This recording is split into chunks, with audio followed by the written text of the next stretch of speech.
America Iran के बीच एक बार फिर भीषण जंग छिड़ गई है। अमेरिका ने ईरान के 80 ठिकानों पर हमला किया, जिसके बाद ईरान ने पलटवार करते हुए बहरीन और कुवैत में अमेरिकी मिलिट्री बेस पर ताबड़तोड़ हमले किए हैं। इस बीच अमेरिकी राष्ट्रपति ट्रंप ने ईरान के साथ पहले सीजफायर खत्म करने का ऐलान किया। साथ ही कहा ईरान को कभी भी परमाणु हथियार नहीं बनाने दिए जाएंगे।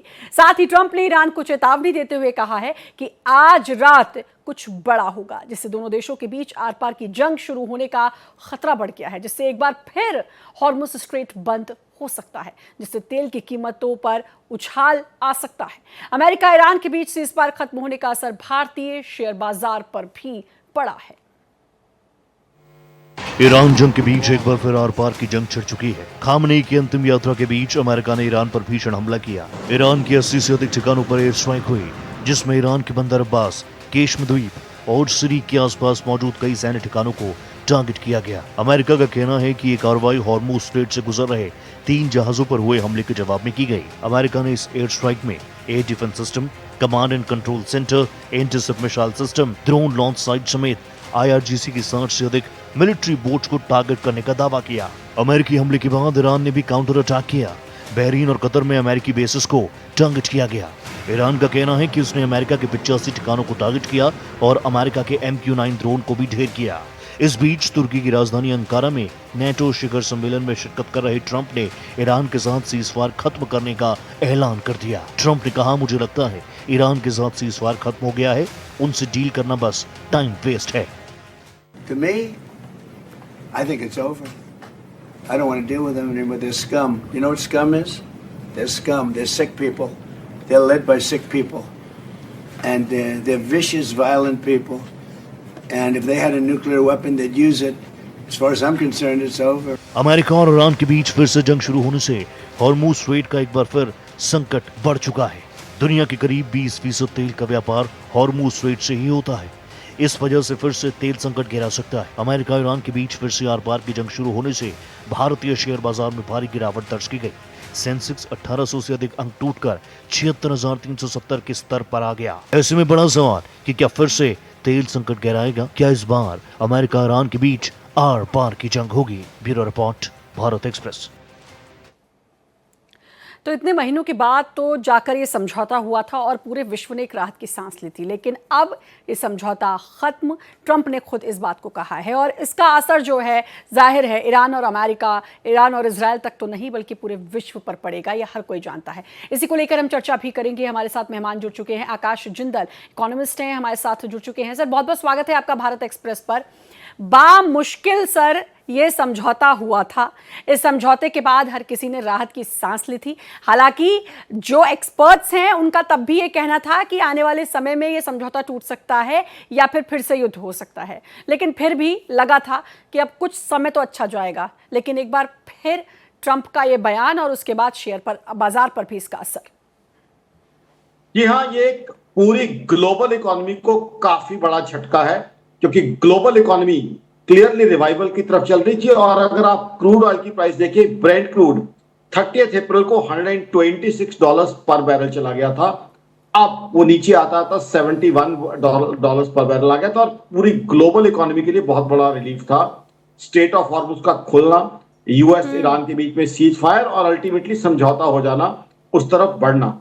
लेकिन अब ये जो हुआ है बहुत बहुत अनफॉर्चुनेट हुआ है। अब मैं उम्मीद करूंगा ये ज्यादा ना बढ़े। अब यहां मेरी ऑर्गेनाइजेशन आकाशमिंदल.in का मानना है कि ट्रंप साहब की स्टेटमेंट्स को अगर स्टडी करें, उनकी स्टेटमेंट्स में काफी हमें जो है वॉलेटिलिटी, काफी फ्लक्चुएशन दिखती है। हाँ। कई बार उनकी स्टेटमेंट जो है होती है, कई बार उसके बाद फ्रेंडली हो जाती है। अब मैं उम्मीद यही करूंगा कि जल्द ही उनकी तरफ से कोई फ्रेंडली स्टेटमेंट आ जाए। बट एक ये कहूंगा कि ग्लोबल इकोनॉमी आज फिर एक again we are facing a dilemma as a global economy, क्योंकि ग्लोबल इकोनॉमी पहले ही रशिया यूक्रेन वॉर की वजह से नेगेटिविटी में चल रही थी। पहले ही ग्लोबल इकोनॉमी के हालात अच्छे नहीं थे। और यूएस की अपनी बात करें, यूएस जनवरी टू मार्च 2025 उनकी जीडीपी ग्रोथ नेगेटिव रहे। उसके अलावा बाकी ग्लोबल इकोनॉमी के मेजर्स की बात करें, जर्मनी जैसी इकोनॉमी जो यूरोप की सबसे बड़ी इकोनॉमी है, 2023-2024 दोनों साल जीडीपी ग्रोथ नेगेटिव रही थी। अभी कनाडा की 2 क्वार्टर्स की जीडीपी ग्रोथ नेगेटिव थी। कहने का मतलब ये जो मैं चीजें बताना चाहता हूँ, बात ये है कि ग्लोबल इकोनॉमी इसकी वजह से काफी नेगेटिविटी की तरफ जा रही थी। हिंदुस्तान की बात कहूं, तारीफ करूंगा प्रधानमंत्री नरेंद्र मोदी साहब की कि we were the fastest growing economy amongst the global economy, बड़ी इकोनॉमी में से 7.7% पे ग्रो कर रहे थे। Yes. तो ऐसे में ग्लोबल इकोनॉमी जंग का दोबारा रीस्टार्ट होना सहने से, सबसे इंपॉर्टेंट जो है यूएस और ईरान खुद अब टॉलरेट करने की पोजीशन में नहीं है। ईरान की इकोनॉमी, 10 सेकंड और दीजिए, ईरान की इकोनॉमी को कोलोसल डैमेज हुआ है, यूएस को भी। तो ऐसे में एक चीज जो मुझे ये बताती है कि ये जंग ज्यादा नहीं चलेगी, वो ये है कि ऑलरेडी ग्लोबल इकोनॉमी नुकसान में, मतलब दोनों पहले US और ही ईरान सब कुछ काफी नुकसान ध्वस्त सह ही चुके है, हैं। हालात पहले ही खराब हैं, और अगर अब ये फिर से शुरू होता है तो फिर विश्व पर तो असर पड़ ही रहा है, लेकिन आपने जैसा कहा कि ईरान और अमेरिका पर भी इसका बहुत बुरा असर पड़ेगा। हमारे साथ संजीव श्रीवास्तव जुड़ चुके हैं, एक्सपर्ट हैं फॉरेन अफेयर्स के। सर, बहुत बहुत स्वागत है आपका भारत एक्सप्रेस पर। लगा था जंग थमी, सीजफायर हुआ, लेकिन अब फिर ट्रंप ने कह दिया है कि आज रात फिर कुछ बड़ा होने वाला है। लेकिन मुझे उनके वो अप्रैल के बयान याद आते हैं, 48 घंटे में कुछ बड़ा होगा, फिर वो कहते हैं अब इतने घंटे का टाइम देता हूं, बार बार जो उनके बयान बदलते थे। क्या लग रहा है सर, क्या समझ में आ रहा है, क्या स्ट्रेटेजी अब ट्रंप लेकर चल रहे हैं? देखिए श्रद्धा जी, जैसा कि मैं पहले भी इस बात को कहता रहा हूं कि यूनाइटेड स्टेट्स ऑफ अमेरिका और ईरान के बीच में विश्वास का एक संकट ही नहीं बल्कि अविश्वास की एक गहरी खाई है। और वो जो खाई है वो उसको भरने में और उसको नए स्टेटस को बनाने में, नई यथास्थिति को बनाने में एक लंबा समय लगेगा। यद्यपि दोनों ने आपसी बातचीत से एक सीज फायर की स्थिति जरूर पैदा की है, 8 अप्रैल का हो या उसके बाद का जो एमओयू साइन हुआ उसके बाद की स्थितियां हो। लेकिन ये जो हिकअप्स हैं, ये जो अटैक्स और काउंटर अटैक्स हैं, ये जो इस सीज फायर में जो गतिरोध है और डिसरप्शंस हैं, वो लगातार बने रहेंगे। इस बात को मैं पहले भी कह रहा था और ये स्पष्ट रूप से दिखता है कि ये जो अविश्वास की गहरी खाई अभी भी बनी हुई है।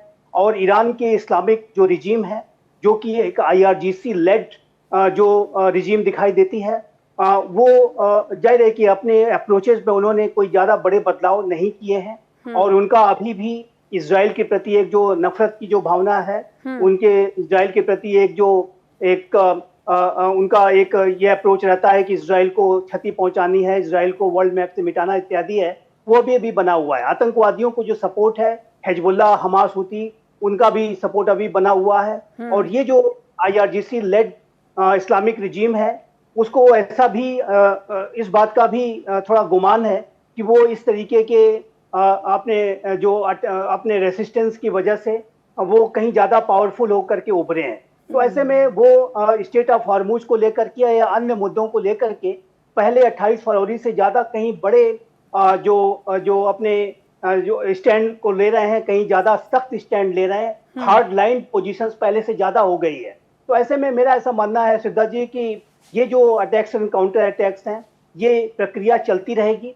लेकिन मैं भी इस बात को मानता हूं कि ये दोनों जो राष्ट्र हैं, ये बहुत लंबे समय तक सीधा युद्ध अफोर्ड नहीं कर सकते। ईरान भी नहीं कर पाएगा। जो बात आकाश जी ने अभी कही कि भाई अब इस बार तो बहुत मुश्किल होगा दोनों देशों के लिए ही। आकाश जी, मैं आपसे सर ये जानना चाहूंगी कि स्ट्रेट ऑफ हॉर्मुज की आपने बात की, क्या लगता है इस बार क्या ईरान इतनी राहत दे सकता है कि भाई ये दो देशों में तो लड़ाई हो ही रही है, लेकिन पूरे विश्व पर इसका असर ना हो और स्ट्रेट ऑफ हॉर्मुज जो है वो बंद ना हो? क्योंकि जब पिछली बार 28 फरवरी से लड़ाई शुरू हुई थी तो 4-5 दिन तक तो स्ट्रेट ऑफ हॉर्मुज खुला हुआ था, उसके बाद वो बंद हुआ था। Shraddha ji, I love your question. आपने कितने प्यार से प्रश्न पूछा कि क्या ईरान इस बार राहत दे सकता है। मैं तो समझता हूं सबसे बड़ी ईरान की ये जीत है। 28 फरवरी से पहले जो चीज नेचुरली खुली हुई थी, ईरान ने उसको क्लोज करके लोगों के अंदर शायद ये मैसेज पहुंचा दिया कि हाँ, मैं इस चीज का कहीं ना कहीं मालिक हूं और मेरे ऊपर है कि क्या मैं आपका शिप गुजरने दूंगा कि नहीं। अब मैं इसका आपको जो है एक बड़ा इंटरेस्टिंग जवाब दूंगा।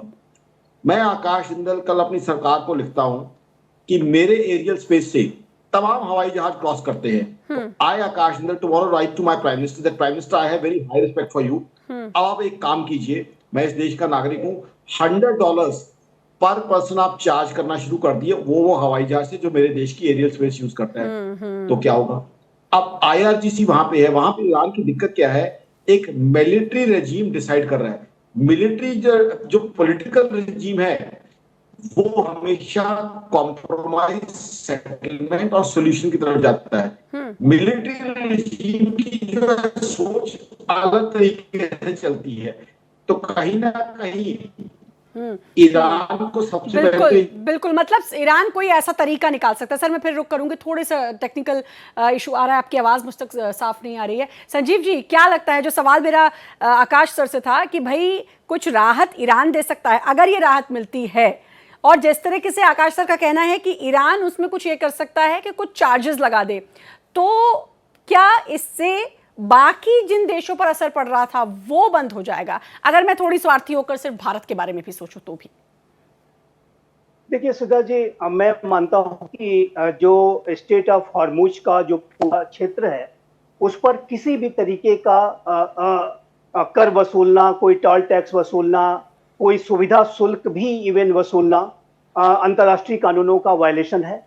और ये जो स्टेट ऑफ हॉर्मुज है ये इंटरनेशनल वाटर्स है, ये नेचुरली बिल्ट पॉइंट है। और इस तरीके के जो भी नेचुरली बिल्ट इंटरनेशनल वाटर्स हैं, ऐसे जो पॉइंट्स हैं विश्व भर में, उस पर कोई भी कभी भी इस तरीके की गतिविधियां अगर करता है तो वो इंटरनेशनल मैरीटाइम लॉज का वायलेशन माना जाएगा। तो ऐसे में मेरा मानना है कि इस तरीके की सुविधा शुल्क या टोल टैक्स या किसी तरीके की वसूली करना ये कहीं से भी उचित नहीं है और अंतर्राष्ट्रीय समुदाय अंतर्राष्ट्रीय नियमों का उल्लंघन है। मतलब फिर उस पर भी कई सवाल खड़े हो जाएंगे। लेकिन इस पर्टिकुलर युद्ध की मैं बात करूं तो इसमें तो जमकर अंतर्राष्ट्रीय नियमों की धज्जियां उड़ी हैं, ये आप भी जानते हैं। संजीव सर, ट्रंप का ये बयान कि आज रात कुछ बड़ा होने वाला है, लेकिन ट्रंप के साथ दिक्कत क्या है, जैसे हर कोई कह रहा है कि ट्रंप अपने बयानों से पलटते बहुत जल्दी हैं। कभी कुछ कहते हैं, इजराइल के लिए ही उन्होंने भला बुरा कह दिया इस सबके बीच जब ईरान से समझौता हो गया। तो जब खामेनेई का अंतिम संस्कार हुआ और लोगों को रोते हुए देखा तो उन्होंने कहा कि मुझे लगता था कि यहाँ के लोग नफरत करते हैं खामेनेई से, लेकिन ये तो बहुत प्यार करते हैं। तो उनके जो स्टेटमेंट्स चेंज होते रहते हैं, तो क्या लगता है कि कल तक कुछ ऐसा स्टेटमेंट भी दे दें कि नहीं भाई अब सब ठीक है? देखिए बिल्कुल सही कहा आपने सुधा जी, क्योंकि राष्ट्रपति डोनाल्ड ट्रंप की जो पूरी शख्सियत है वो अनप्रेडिक्टेबल है, अनकन्वेंशनल है और वो अपने बयानों से पलट जाते हैं। कई बार वो तथ्यहीन बयान भी देते हैं, कई बार उनके तथ्य गलत भी होते हैं, उनके जो असेसमेंट्स भी अनेकों बार गलत साबित हुए हैं। लेकिन एक बात और भी बहुत स्पष्ट है कि डोनाल्ड ट्रंप अपनी जो विदेश नीति हो, रक्षा नीति हो, आर्थिक नीति हो, सभी में एक पोजीशन ऑफ स्ट्रेंथ को मेंटेन करने की कोशिश करते हैं। और खासकर जो स्ट्रेटजिक इश्यूज होते हैं उसमें उनकी जो फिलॉसफी है वो पीस थ्रू स्ट्रेंथ की फिलॉसफी है, यानी वो शक्ति से शांति को लाने की बातें करते हैं। तो ऐसे में वो अपने एडवर्सरीज के ऊपर अधिक से अधिक दबाव बनाने के लिए हर तरीके की ट्रिक्स, टैक्टिक्स, स्ट्रेटजीज, जिसको कहते हैं कि साम दाम दंड भेद, सब इस्तेमाल करने के पक्षधर रहते हैं। और जैसा कि आपने स्वयं जिक्र किया कि पहले भी उन्होंने कहा था कि आज की रात हम सिविलाइजेशन ही समाप्त कर देंगे, फिर आज उन्होंने कुछ बयान दिया कि सब कुछ समाप्त कर देंगे, और आज फिर वो कह रहे हैं कि एक बड़ा हमला करने जा रहे हैं। तो ये जो अमेरिका कार्रवाई है वो कर भी सकता है, नहीं भी कर सकता है, ये जाहिर है कि इसके ऊपर बहुत स्पष्ट रूप से नहीं कहा जा सकता, क्योंकि ये क्या राष्ट्रपति डोनाल्ड ट्रंप की जो शख्सियत है, जो अनप्रेडिक्टेबल है, जैसा कि मैंने कहा, उसको दर्शाता है। लेकिन दबाव जरूर वो इस तरीके का बनाएंगे। और शख्सियत से ज्यादा तो मुझे लगता है सर कई बार कि उनकी स्ट्रेटजी इस तरह की है कि एक अफरा तफरी का माहौल वो इन दो देशों में नहीं पूरी दुनिया में मचा देते हैं, और फिर जब पूरी दुनिया में हलचल आती है तो फिर अपने स्टेटमेंट से मुकर जाते हैं। इसके ऊपर एक बात कहूंगा कि डोनाल्ड ट्रंप का ये है कि वो एक स्टेटस को बिगाड़ते हैं पहले, और जब एक जिसको कहते हैं फिशिंग इन ट्रबल्ड वाटर्स, और एक जो स्थितियां पहले की बनी हुई हैं, जैसे ईरान और यूएस के बीच में जो स्टेटस को था 28 फरवरी तक, वो दशकों पुराना स्टेटस को था, उसको उन्होंने झटके में समाप्त कर दिया। और एक जो नया स्टेटस को है, जो नई यथास्थिति है, उसको बनाने में फिर एक लंबा समय लगेगा। और 28 फरवरी की घटना कोई सामान्य घटना सिद्धार्थ जी बिल्कुल नहीं थी। बिल्कुल नहीं थी। एक राष्ट्र के टॉप लीडरशिप को ही एलिमिनेट कर देना, इंक्लूडिंग उनके जो सुप्रीम लीडर को वर्ल्ड उनको दुनिया से ही विदा कर देना, ये बहुत बड़ी कार्रवाई थी। और ये स्टेटस को ब्रेक कर गया, पूरी तरह से कोलैप्स कर गया, और नया स्टेटस को बनाने में समय लगेगा। जो अब वो विश्वास कब का बनेगा, ये भी एक सवाल है कि वो कब होगा। आकाश सर, आज भाई शेयर बाजार पे तो तूफान सा आ गया। सेंसेक्स की बात करूं मैं तो वो भी 1900 पॉइंट्स जो है लुढ़क गया। निफ्टी की बात करूं वो भी लुढ़क गया। मतलब ये एक बयान और उसने तकरीबन 8 लाख करोड़ का नुकसान कर दिया है। अब क्या लग रहा है कल क्या कुछ होगा जब शेयर मार्केट खुलेगा, और अगर आज रात कुछ हो जाता है जो ट्रंप कह रहे हैं उसके बाद? जाहिर सी बात है, देखिए स्टॉक मार्केट अगर ग्लोबल इकोनॉमी हड़कंप बढ़ता है तो स्टॉक मार्केट पे नुकसान आता है। जहां तक यूएस की बात है, आपको बता दूं यूएस को ऑलरेडी यूएस ईरान वॉर की वजह से काफी तोहफे मिल चुके हैं, काफी कामयाबियां मिल चुकी हैं। पहली कामयाबी उनको मिली है अनएम्प्लॉयमेंट की, वहां अनएम्प्लॉयमेंट बढ़ चुकी है। दूसरी, इन्फ्लेशन, महंगाई बढ़ चुकी है। तो दो तोहफे यूएस को मिल चुके हैं। ऑलरेडी जो है यूएस में एक स्ट्रगल चल रही थी कि रेट ऑफ इंटरेस्ट कम किए जाएं। अब रेट ऑफ इंटरेस्ट वो कम नहीं कर पा रहे। पहले टैरिफ्स का रास्ता उन्होंने चुना जिसने यूएस की इकोनॉमी को नुकसान पहुंचाया। मैंने आपको डेटा दिया, 2025 का फर्स्ट क्वार्टर यूएस की इकोनॉमी नुकसान में गई। अब फर्दर उनकी इकोनॉमी का डेटा नेगेटिव आ रहा है। तो अब अगर इस रास्ते पे वो और आगे बढ़ते हैं, यूएस की इकोनॉमी और नेगेटिविटी की तरफ जा सकती है। तो अब तो डोनाल्ड ट्रंप साहब को देखना है कि अपने देश को वो किस दिशा में लेके जाते हैं। साथ ही साथ ईरान को भी देखना है। और एक बड़ी इंपॉर्टेंट चीज, हम इसे महज यूएस ईरान के रूप में ना देखें, बाकी ग्लोबल पावर्स को भी देखना है कि क्या हम मियर स्पेक्टेटर्स हैं। हमें मियर स्पेक्टेटर्स नहीं होना, क्योंकि स्टेट ऑफ हॉर्मुज पूरी दुनिया उसको यूज करती है। तो ऐसे में बाकी कंट्रीज को भी मैं अर्ज करूंगा कि हमें भी एक रोल प्ले करना चाहिए, खासकर हमारे प्रधानमंत्री नरेंद्र मोदी साहब को, क्योंकि ग्लोबली पूरी दुनिया में उनकी रिस्पेक्ट है। तो मैं तो उनसे भी रिक्वेस्ट करूंगा कि आपको दुनिया के अंदर सम्मान किया जाता है, अब आप पीस मेकर का या और कंट्रीज भी पीस मेकर का रोल प्ले करें। क्योंकि दिक्कत यह है, आप तो लड़ मरे, नुकसान किसका हो रहा है? नुकसान आकाश जिंदल के देश का हो रहा है। मजदूर कहां बेरोजगार हो रहा है, इंडस्ट्री को कहां रॉ मटेरियल नहीं मिल रहा, गृहिणी की जो है इन्फ्लेशन कहां बढ़ रही है, वो तो आकाश जिंदल के देश की हो रही है। आप तो जो है वहां पे बढ़िया लड़ाई का खेल खेल रहे, नुकसान मुझे हो रहा है। This is not a Russia Ukraine war कि दो कंट्री। बिल्कुल, मैं उसी पे आ रही थी कि वो तो लड़ाई चल रही है और चलती ही जा रही है, असर इतना नहीं, बस खबरें आती हैं कि फला ने फला पर हमला कर दिया, फला ने फला पर हमला कर दिया, ये खबरें हम पढ़ते हैं, लेकिन उसका असर इतना ग्लोबली नहीं देखने को मिल रहा। जरूर होगा लेकिन उन देशों पर ज्यादा होगा, लेकिन यहाँ तो ग्लोबली जो है असर देखने को मिल रहा है। संजीव सर, प्रधानमंत्री नरेंद्र मोदी ऑस्ट्रेलिया पहुंचे हैं कुछ देर पहले, भव्य स्वागत उनका हुआ। इससे पहले इंडोनेशिया थे, इससे पहले उन्होंने कई देशों की यात्रा की, लेकिन अब लगता है कि ऑस्ट्रेलिया जाकर ऑस्ट्रेलिया के पीएम से इस बारे में भी जाहिर तौर पर बात होगी, क्योंकि असर तो हर जगह होगा ना इसका। निसंदेह बात होगी, और ये वैश्विक संकट है श्रद्धा जी। ये कोई एक इसका जो इम्पैक्ट है वो पूरे विश्व पर पड़ रहा है। और स्टेट ऑफ हॉर्मुज पर जिन राष्ट्रों की बड़ी डिपेंडेंसीज हैं, जिसमें कि हमारा अपना राष्ट्र शामिल है, जाहिर है कि उसे विशेष रूप से इसका प्रभाव उनके ऊपर पड़ रहा है। और इसकी जो चर्चा प्राइम मिनिस्टर श्री नरेंद्र मोदी अपने विदेशी दौरों के दौरान लगातार करते रहे हैं। उन्होंने इस बात को भी कहा था हाल के अभी एक विदेशी दौरे के दौरान कि जो गरीबी रेखा से मिलियंस ऑफ लोग बाहर आए हैं, वो इस तरीके की जो मैन मेड क्राइसिस, इस तरीके की युद्धों की वजह से फिर से वो उस दलदल में जा सकते हैं। तो ये जो एक विश्व नेता की जो प्राइम मिनिस्टर मोदी की जो छवि है, और उसके तहत वो अपनी जिम्मेदारियां पहले ही पूरा कर रहे हैं। रशिया यूक्रेन युद्ध को भी शांत कराने के लिए वो अपने बैक चैनल के माध्यम से प्रयास करते रहे। सर, इतने दिन समझौते के बाद भी प्रधानमंत्री नरेंद्र मोदी विदेश यात्रा पर रहे, कई देशों की उन्होंने इससे पहले यात्रा की, अभी भी 6 दिवसीय वो विदेश यात्रा पर हैं। लगता है कि वो कुछ ना कुछ और विकल्प जरूर तलाश रहे होंगे, क्योंकि ये अंदेशा तो हर किसी को होगा ना कि ये जो समझौता हुआ है ये कभी भी टूटे और फिर समझौता हो, मतलब ये एक चेन सी बन गई है वहां पर। तो सिद्धा जी, आपने बहुत अच्छा सवाल किया है, और मैं इस बात को बहुत पहले ऑस्ट्रेलिया की इकोनॉमी को नुकसान रहा है, उनके यहाँ भी क्रूड ऑयल या पेट्रोल डीजल महंगा हुआ है, तो ऑस्ट्रेलिया की भी वही चिंता है जो हिंदुस्तान की है। तो कहीं न कहीं जो है सोल्यूशन फाइंडिंग तो हो रही होगी, बट सोल्यूशन फाइंडिंग कहीं ना कहीं ज्यादा जो है और ज्यादा पेस पे करनी है। हालांकि हिंदुस्तान ने कई और चीजें की हैं, हम अब पाइपलाइन का इंतजाम कर रहे हैं लॉन्ग टर्म के लिए, ताकि हार्मोज जैसी समस्या आए तो हमारी तेल की सप्लाई कम ना हो। साथ ही साथ हम एडिशनल स्टोरेज की बात कर रहे हैं, तो प्रधानमंत्री साहब की तरफ से एफर्ट किए जा रहे हैं, बट यहाँ ग्लोबल लीडर्स को डेफिनेटली आगे आना होगा। आप लोगों ने तो यूएस ईरान ने तो मैं देसी भाषा में कोई से खेल बना लिया, लेकिन उस खेल की वजह से देसी भाषा का इस्तेमाल करूं, तकलीफ मुझे हो रही है, तो दिस इज नॉट डन। आपको इसका सोल्यूशन ये निकालना बहुत परफेक्ट ही लाइन है सर, पड़ेगा। दिस इज नॉट डन, कि आप दो लोग लड़े और उसकी वजह से बाकी सारे देश जूझते रहे, वहां की जनता जूझते रहे। अब मुझे लगता है क्योंकि अंतर्राष्ट्रीय नियम का तो उल्लंघन इस युद्ध में बार बार देखने को मिला है, लेकिन अब क्या कुछ होगा अगर ये फिर से होता है, ये देखना होगा। इतने दिन में बाकी देशों ने अपनी क्या क्या स्ट्रेटजी बनाई है, ये जरूर देखने वाली बात होगी। बहुत बहुत शुक्रिया आप दोनों का भारत एक्सप्रेस के साथ जुड़ने के लिए, अपना समय देने के लिए सर, बहुत बहुत शुक्रिया आपका। और इसी के साथ इस बुलेटिन में इतना ही, बाकी खबरों की लगातार बने रहिए भारत एक्सप्रेस के साथ।